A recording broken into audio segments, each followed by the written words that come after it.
Hello and welcome to our new Wilkins Southworth video. I'm Chris Wilkins.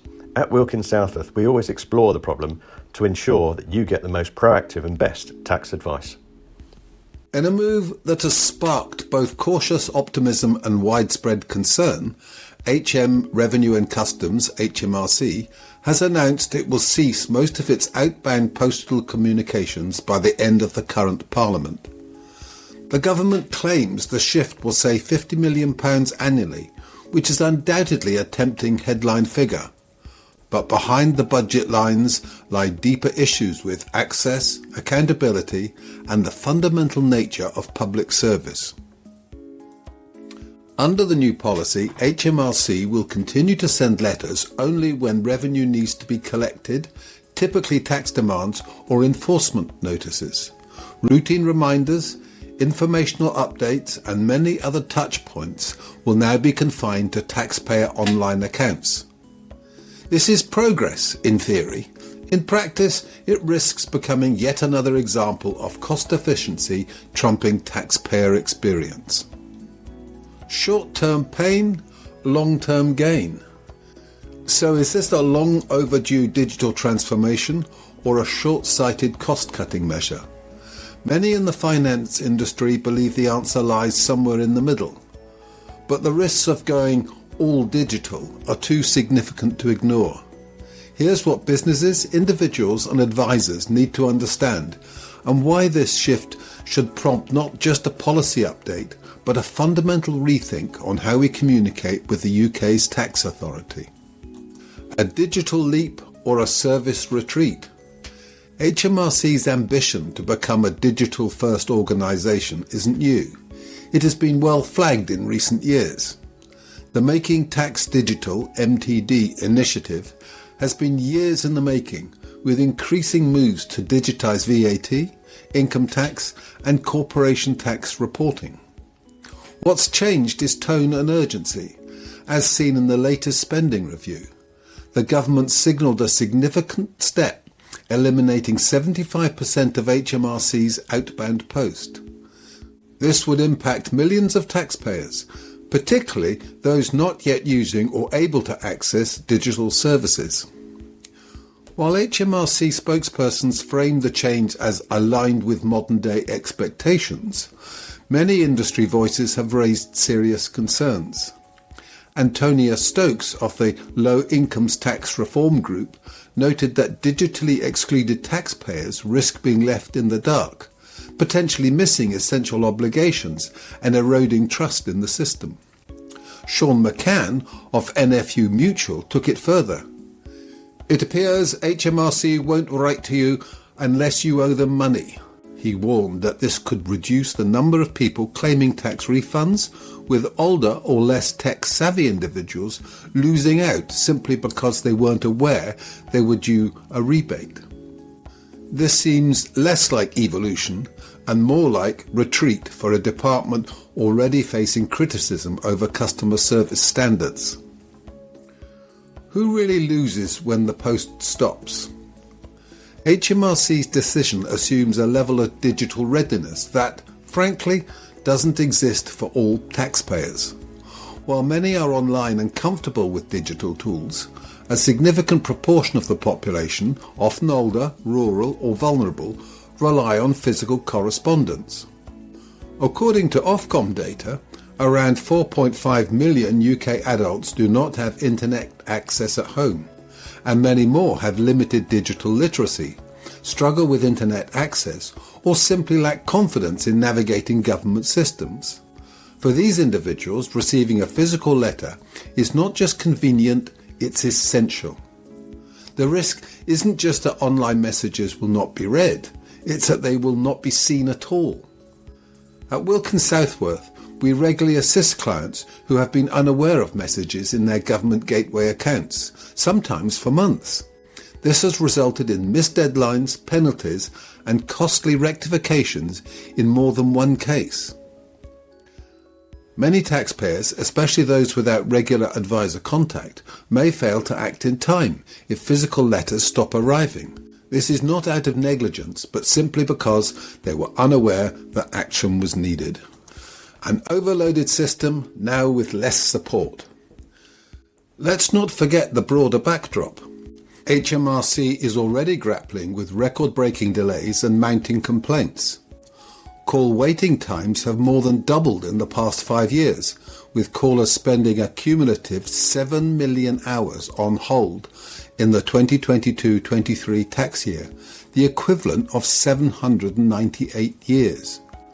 Only 42% of calls are answered by a human advisor. Letters and emails can take months to process. The overall picture shows a system under strain, yet the few remaining channels that work for taxpayers are being cut back.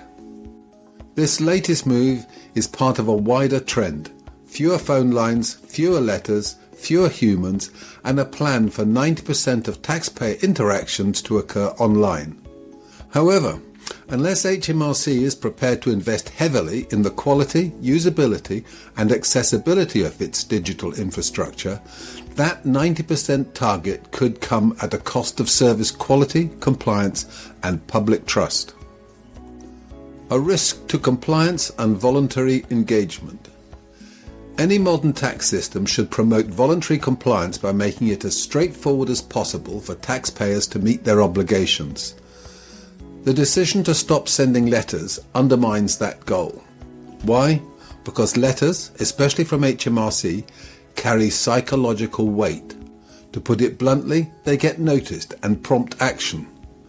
A message buried in an online portal is not the same, particularly if you don't know it's there.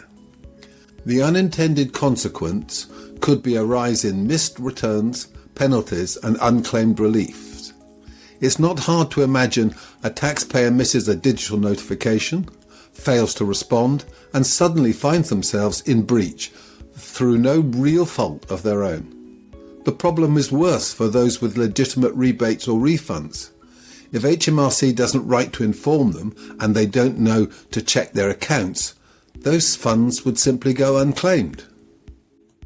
The automation paradox. An increased reliance on automation and artificial intelligence is driving much of this transition. HMRC's IT systems are being updated to reduce manual processing, route inquiries through AI-driven systems, and replace human contact with algorithms. That's efficient in theory, but troubling in practice. We've already seen the consequences of system-driven errors: delayed VAT returns, miscalculated PAYE codes, and duplicated compliance requests. Without robust checks and human oversight, these issues will only grow, and without clear, accessible recourse, affected taxpayers may struggle to find a resolution. There is an argument that more automation with less communication is a recipe for confusion and potentially non-compliance. What should change and why balance matters? Wilkins Southworth is no stranger to technology. We help our clients embrace digital tools daily, from cloud accounting platforms to digital filings and real-time dashboards. However, we also recognise that progress must be inclusive. If HMRC wants to modernise successfully, it must maintain a hybrid approach that works for everyone. Looking at the broader picture, there are numerous ways in which digital can lead without leaving others behind. Opt-in paperless communication, not forced digital silence. Automatic fallback to postal communication when users haven't accessed digital accounts. Enhanced education and outreach, helping taxpayers understand the new system and how to use it. Robust digital infrastructure with clear user guidance and intuitive design.